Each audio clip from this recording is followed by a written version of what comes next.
हाय सब, हमारे चैनल में आपका स्वागत है। आज हम क्रेडिट और डेबिट प्रविष्टियों को समझने के आसान तरीके पर चर्चा करेंगे। सबसे पहले यह समझना बहुत जरूरी है कि लेखांकन में डेबिट और क्रेडिट वही नहीं है जो हम अपने बैंक खातों में देखते हैं। तो कृपया इस भ्रम को अपने दिमाग से निकाल दें। लेखांकन में डेबिट और क्रेडिट का मतलब कुछ अलग है। इसे समझने के लिए कृपया निम्नलिखित देखें। बहुत ही सरल शब्दों में, लेखांकन डेबिट और क्रेडिट में कॉलम के दाहिने हाथ की ओर और बाईं ओर का अर्थ है।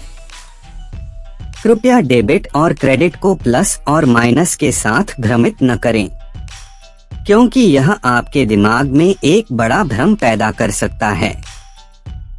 अभी के लिए बस डेबिट और क्रेडिट को एंट्री कॉलम के लेफ्ट साइड यानी डेबिट है और राइट साइड यानी क्रेडिट के रूप में सोचें।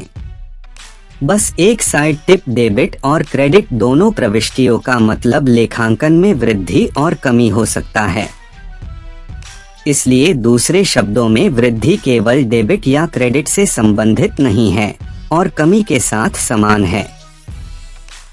इसलिए कृपया अपने से पूरी तरह से वृद्धि और कमी की अवधारणा लेने का प्रयास करें।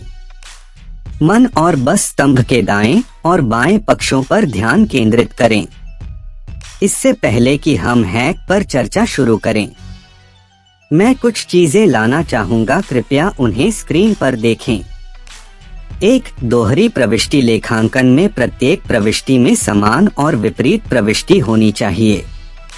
उदाहरण के लिए, यदि आप $2 की डेबिट प्रविष्टि करते हैं तो आपको खाते को संतुलित करने के लिए $2 क्रेडिट प्रविष्टि करने के लिए एक खाता खोजना होगा।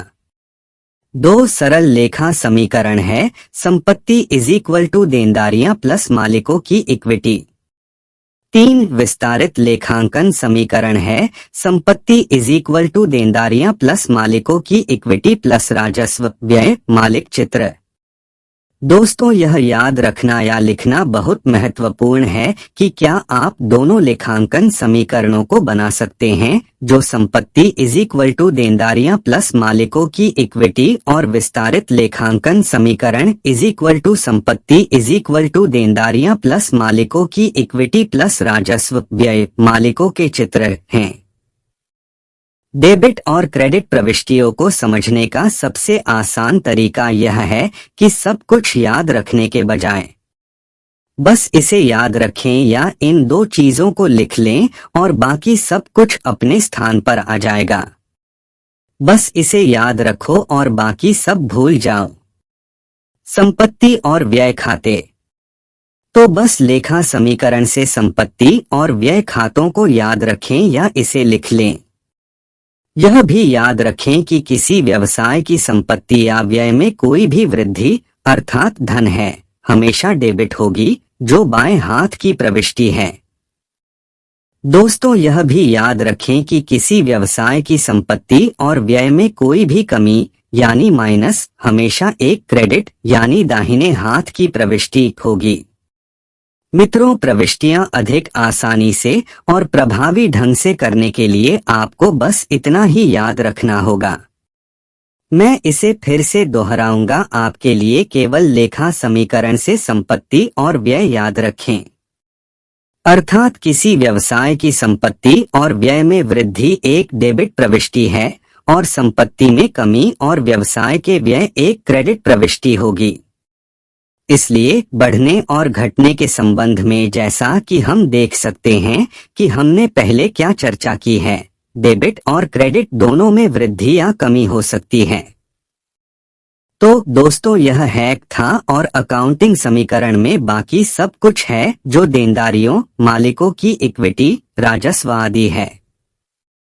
व्यवसाय के इन खातों में कोई भी वृद्धि पूरी तरह से विपरीत होगी, जो कि credit right hand side enter या इसके विपरीत है। यदि आपके कोई प्रश्न हैं तो कृपया हमसे संपर्क करें या बिना किसी हिचकिचाहट के नीचे टिप्पणी करें। अंत में, यह समझने के लिए लेखांकन का बहुत ही जटिल विषय है। मुझे उम्मीद है कि इस वीडियो के साथ हमने इस विषय की आपकी समझ में मूल्य जोड़ा है।